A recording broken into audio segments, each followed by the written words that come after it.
Shanmukha international yoga 15 సంవత్సరాల అనుభవం ఉన్న yoga therapist. For details contact. Global summit తర్వాత తెలంగాణ సీఎం రేవంత్ రెడ్డి ఉస్మానియా యూనివర్సిటీ పైన ఫోకస్ పెట్టాడు. ఏకంగా 1000 కోట్ల రూపాయల శాంక్షన్ ఇవ్వడంతో పాటు టోటల్ ఉస్మానియా యూనివర్సిటీ ముఖ చిత్రాన్ని రీవ్యాంప్ చేస్తామని సీఎం చెప్తున్నారు. నేరుగా ఉస్మానియా క్యాంపస్కి వెళ్ళి విద్యార్థులతోనే ఆయన సంభాషించారు. దీనివల్ల ఉస్మానియా యూనివర్సిటీకి జరిగేటువంటి ప్రయోజనం ఏంటి, ఎందుకు తెలంగాణ ప్రభుత్వం దీనికి ప్రాతినిధ్యం తీసుకునేటువంటి ప్రయత్నం చేస్తుంది, ఈ అంశాన్ని విశ్లేషించే ప్రయత్నం చేద్దాం. మనతో పాటు జనసేన పార్టీ నేత డాక్టర్ మాధవరెడ్డి గారు ఉన్నారు. మాధవరెడ్డి గారు నమస్తే. ఉస్మానియా యూనివర్సిటీ గురించి ఏ రాజకీయ నాయకుడు వెళ్ళినా కానీ ఉద్యమాలు అనగానే ఉద్యమాల కిల్లా ఉస్మానియా యూనివర్సిటీ అనేటువంటి అభిప్రాయం ఉంటుంది.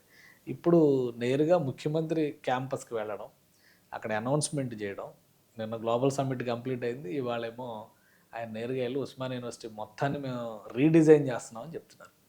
సో ఏంటి దీనివల్ల కలిగే ప్రయోజనము అంటే వాళ్ళు నిజంగా దాన్ని అభివృద్ధి చేస్తే ఫైన్ సార్, ఫైన్ అండి. కాకపోతే ఇక్కడ ఏంటంటే రేవంత్ రెడ్డి గారు ఉస్మానియా యూనివర్సిటీకి వెళ్ళినప్పుడు విద్యార్థులను ఏ విధంగా ఇంటరాక్ట్ అయ్యాడు, అక్కడ ఉద్యమకారులతో ఎలా మాట్లాడాడు, అక్కడ ఉన్న యూనియన్ లీడర్స్తో ఎలా మాట్లాడాడు, అక్కడ ఉన్న స్టూడెంట్స్తో ఏం మాట్లాడాడు అంటే ఏమీ లేదు. ఈయన భారీ బందోబస్తు మధ్యలో వెళ్ళాడు, వచ్చాడు, శాంక్షన్ చేసినాను. ఇలా శాంక్షన్ చేసిన బటన్ నొక్కే ప్రోగ్రామ్స్ ఎన్నో ఉన్నాయి సార్. నిన్న కూడా ఆ సబ్మిట్లో తీసిన చిత్రాలన్నీ కూడా ఒక ప్రముఖ సోషల్ మీడియా వాళ్ళు ఏమి అనౌన్స్ చేశారు. ఇవన్నీ కూడా చాట్ జీపీటీ ఫ్రీ టూల్స్తో చేసినవి, గ్రాఫిక్స్ చిత్రాలు, జనరేటెడ్ ఇమేజెస్ అని చెప్తున్నారు. ఇక్కడికి వచ్చి కూడా ఈ ఉస్మానియా యూనివర్సిటీని కూడా గ్రాఫిక్స్ చేసి ఏదో మబ్బే పెట్టి ఇవి చేయడం తప్ప ఇంప్లిమెంట్ చేయాలి. అది ఎన్ని సంవత్సరాలు పడుతుంది. ఒక ఆర్చ్ పెడతాడు, మెయిన్ గేట్ ఆర్చ్ పెట్టి అయిపోయింది అంటాడు. రేవంత్ రెడ్డి యొక్క ఏంటి అంటే ఆయన ఇంతకుముందు ఏమన్నారు, ఇదే ఉస్మానియా యూనివర్సిటీకి వస్తా, ఇదే ఆర్ట్ కాలేజ్ దగ్గర మీటింగ్ పెట్టుకుందాం, ఒక్క పోలీసులు లేకుండా మనం మాట్లాడుకుందాం అనే వీడియోలన్నీ వైరల్ అవుతున్నాయి సార్. ఈరోజు భారీ బందోబస్తున మీరు ముఖ్యమంత్రి హోదాలో పోయారు, బందోబస్తు ఉండాలి, కానీ విద్యార్థులతో మాట్లాడే ప్రయత్నం చేయాలి. ముందస్తు విద్యార్థి లీడర్లందరినీ అరెస్ట్ చేశారు. లీడర్లను అరెస్ట్ చేయడం అవసరం ఏముంది, సమస్యలు చెప్పేదే విద్యార్థి లీడర్లు. అక్కడి నుంచే మీరు కానీ ఎవరు కానీ అక్కడి నుంచి వచ్చిన వాళ్ళే ఈరోజు నాయకులుగా, ముఖ్యమంత్రి, మంత్రులుగా ఉన్నారు. వాళ్ళని అక్కడ వాళ్ళ నోరుకు వాళ్ళని కట్టేసి వాళ్ళని ఇబ్బంది పెట్టి మీకేం తెలుస్తాయి సమస్యలు తీయాలంటే వాళ్ళ ఫ్రీడమ్ ఇవ్వాలి, వాళ్ళ సమస్యలు వినండి, తర్వాత తెచ్చి మీరు 1000 కోట్లు రిలీజ్ చేసిన అంటారు. దేనికి రిలీజ్ చేస్తారు? అక్కడ సమస్యలు ఏంటో తెలుసా? మీరు కనీసం అక్కడ ఉన్న హాస్టల్లో పోండి, వాళ్ళకి మౌలిక సదుపాయాలు ఏమున్నాయి, వింటర్ సీజన్లో ఏం ప్రాబ్లం అవుతుంది, సమ్మర్లో ఏం ప్రాబ్లం అవుతుంది అడగండి. అక్కడ ఉన్న చెట్ల నుంచి ఏమైనా కీటకాలు వస్తున్నాయా, పాములు వస్తున్నాయా తెలుసుకోండి. ఇవేమీ లేదు. పోయినా వచ్చిన ఉస్మానియాకి రేవంత్ రెడ్డి పోయిండు, గత 10 సంవత్సరాలు కేసీఆర్ పోలేదు. ఇప్పుడు అదే కదా సవాల్ కూడా, ఆయన స్పీచ్లో సవాల్ కూడా అదే ఇచ్చారు. నేను వచ్చాను, ఉస్మానియా యూనివర్సిటీలో అడుగు పెట్టే దమ్ముందా అని కేటీఆర్ గారు సవాల్ విసిరారు. మరి నేను వచ్చాను, ఆయన ఎక్కడున్నారని క్వశ్చన్ చేశారు. అంటే ప్రభుత్వం తీసుకుంటున్నటువంటి చర్యలు, రీవ్యాంపింగ్ అనేది ఉస్మానియా యూనివర్సిటీ మొత్తాన్ని పునర్వ్యవస్థీకరించబోతున్నారు, మొత్తం పునర్నిర్మాణం చేయబోతున్నారు. ఈ 1000 కోట్ల రూపాయలు అంటే చాలా పెద్ద, సెక్రటేరియట్ కూడా అట్లా అంత ఫండ్ పెట్టి అలాంటిది 1000 కోట్లు కేటాయించారంటే చాలా టాప్ ప్రయారిటీ ఇస్తున్నట్టే కదా ఉస్మానియా యూనివర్సిటీకి, విద్యా సంస్థలకి ప్రియారిటీ చేయాలి సార్. ఎందుకంటే ఉస్మానియా అనేది చాలా పురాతనమైన యూనివర్సిటీ. దానికి మనం చెప్పుకోవాలంటే దాంట్లో చదువుకున్న వాళ్ళు మంత్రులు, ముఖ్యమంత్రులు చాలా ఇతర దేశాలలో, 100 దేశాలలో ఉన్నారు. దాని ప్రాధాన్యత ఇవ్వాలి. కానీ 1000 కోట్లు చెప్పడం కాదు సార్, ఇంప్లిమెంటేషన్లో ఉండాలి.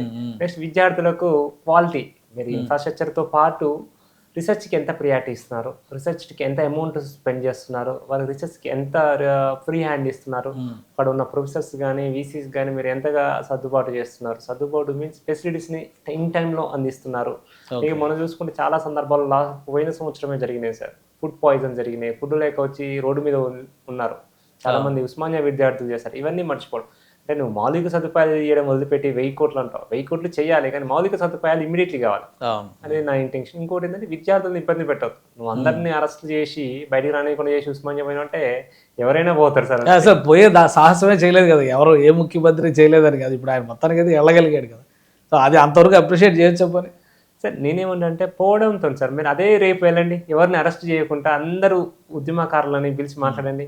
అదే ఉస్మానియా యూనివర్సిటీలో మీరు ఉద్యమకారులు ఎవరైతే బలిదానం చేశారో ఉస్మానియా విద్యార్థుల వాళ్ళ విగ్రహాలు పెట్టండి. ఇలాంటివి ఏం చేయరు.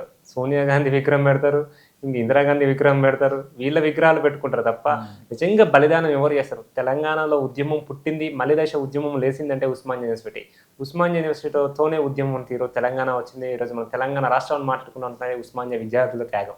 సో వాళ్ళకు మీరు ఏం చేశారు ఎన్ని సంవత్సరాలు? ఇప్పుడు మీరు కూడా చేస్తా అంటున్నారు, ఏం చేస్తారు? చేసేది ప్రాపర్గా చేయాలి. అక్కడ ఉద్యమకారులకు నేమ్ పెట్టాలి, ఆడ వాళ్ళ ఎవరైతే బలిదానం చేస్తారో వాళ్ళ పేర్లు, వాళ్ళ శిల్పాలు పెట్టాలి, వాళ్ళని గుర్తించుకోవాలి, వాళ్ళు స్మరించుకుని కూడా స్మరించుకోవాలి ఈరోజు. అంటే వేణుగోపాల్చారి వీళ్ళందరూ ఎక్కడి నుంచి ఎక్కడ ఏం చేశారు. ఉస్మానియా యూనివర్సిటీ అనేది మన తెలంగాణకు హృదయం లాంటిది. అలాంటి హృదయం ప్లేస్కి వెళ్ళి వాళ్ళని తలుచుకోకుంటే నీ యజ్ఞత ఏంటని ఇక్కడే తెలుస్తుంది. కాకపోతే సంతోషకరమైన విషయం ఏంటి అంటే 1000 కోట్లు మీరు రిలీజ్ చేస్తే మంచిది. రిలీజ్ చేస్తున్నారు. అక్కడ ఆంధ్రప్రదేశ్లో కూడా జగన్మోహన్ రెడ్డి అన్ని బటన్లు నొక్కిండి కానీ ఏది కూడా కంప్లీట్ మొదలు పెట్టలే. మీ కూడా బటన్ నొక్కే కార్యక్రమాలు అయితే దండగా. కానీ అంటే ఇప్పుడు మొన్న ఉస్మానియా హాస్పిటల్ని రీడిజైన్ చేసి రీలొకేట్ చేసి కన్స్ట్రక్షన్ మొదలు పెట్టాం మేము అని చెప్పారు. సో ఇప్పుడు విద్యార్థులకి సంబంధించినటువంటి ఒక గ్రాఫిక్ డిజైన్ కూడా రిలీజ్ చేశారు. అంటే ఒక టెంటేటివ్ వాక్ త్రూ ఒకటి తయారు చేశారు. ఉస్మానియా యూనివర్సిటీ భవిష్యత్తులో ఏ విధంగా విజువలైజ్ చేయబోతున్నారు, రేవంత్ రెడ్డి గారు ఏ విధంగా చూడాలని కోరుకుంటున్నారు అనేది. యాంఫీ థియేటర్లు కానీ, అందులో పెద్ద కన్వెన్షన్ సెంటర్ కానీ ఇవన్నీ డిజైన్లో పెట్టారు. అంటే ప్రాక్టికల్గా అవడానికి 2-3 ఏళ్ళు పట్టొచ్చేమో ప్రభుత్వం ట్రై చేస్తే. ఒక ప్రయత్నం జరుగుతుంది, ఇది అప్రిషియేట్ చేయొచ్చు అని అనుకోవచ్చా? అప్రిషియేట్ చేయొచ్చు దాన్ని, 100% చేయొచ్చు. కాకపోతే ఆ చిత్తశుద్ధి ఉండాలి. ఓన్లీ బటన్ నొక్కే కార్యక్రమాలకు ఉండొద్దని నా ఇంటెన్షన్. ఏంటంటే మేజర్గా కన్వెన్షన్ సెంటర్ ఇవి అన్నిటితో ఎంత అవసరమో ఎడ్యుకేషన్ కూడా అంతే. 50% కల్చర్ యాక్టివిటీస్ అయితే 50% వాళ్ళకు ఎడ్యుకేషన్, రీసెర్చ్ ల్యాబ్స్. మీరు వెళ్ళండి, ఎక్కడ కూడా ల్యాబ్స్ ప్రాపర్గా లేవు. అండ్ ఏదైతే ప్రొఫెసర్స్కి సరైన క్యాబిన్స్ లేవు. పాతకాలం బిల్డింగ్లో వాళ్ళు ఉండి లేక ఉన్న అడ్జస్ట్మెంట్స్తో చేస్తారు. మీరు ఒక్కసారి 1000 కోట్స్ ఇచ్చి చేతులు దులుపుకోవడం కాదు. ప్రతి సంవత్సరం యూనివర్సిటీకి బడ్జెట్ అలాట్ చేయండి. ప్రతి సంవత్సరం డిపార్ట్మెంట్స్కి బడ్జెట్ అలాట్ చేయండి. దానికి ఇన్ఫ్రాస్ట్రక్చర్కి డెవలప్ అలర్ట్ చేయండి. కానీ ఏదో ఒకసారి 1000 కోట్లు ఫస్ట్ టైం ఎప్పుడు ఉద్యమాలు వచ్చినప్పుడు, ఏదైనా ఆందోళన వచ్చినప్పుడు ఉస్మానియా యూనివర్సిటీలో తెరచాటుగా కొంతమంది నాయకులు రెచ్చగొట్టి వాళ్ళ చేత ఆందోళన చేయించడం అనేది చూసాం చాలాసార్లు. ఇప్పుడు మొదటిసారి ముఖ్యమంత్రి నేరుగా వెళ్ళి నేను ఉన్నానని భరోసా ఇస్తున్నానని చెప్పారు. అక్కడ కొంతమంది ప్రొఫెసర్స్ అయితే చాలా గొప్పగా పొగిడారు కూడా ఆయన్ని ఆ వేదిక పైన. సో అలాంటివి చూసినప్పుడు ఉస్మానియా యూనివర్సిటీ వాతావరణంలో కొంత మార్పు వస్తుంది.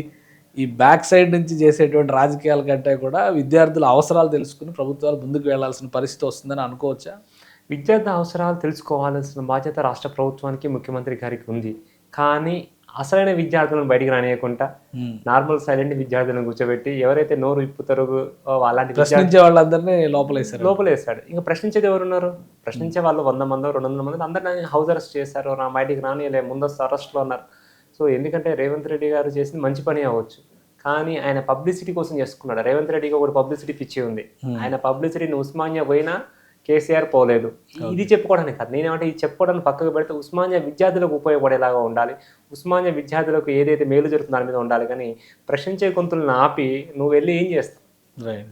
థ్యాంక్ యూ మాధవరెడ్డి గారు విశ్లేషణ అందించినందుకు. ఇది ఉస్మానియా యూనివర్సిటీలో ప్రశ్నించే గొంతుల్ని లోపల వేసి సీఎం అడుగు పెట్టడం అనేది సరైన నిర్ణయం కాదు. ఉస్మానియా కోసం తీసుకునేటువంటి ఇనిషియేటివ్ మాత్రం ఖచ్చితంగా అభినందించవచ్చు. కానీ అవి కార్యరూపంలో అమలైతేనే విద్యార్థులకు ప్రయోజనం కలుగుతుందని మాధవరెడ్డి గారు విశ్లేషిస్తున్నారు. ఇది స్పెషల్ డిస్కషన్. Keep watching.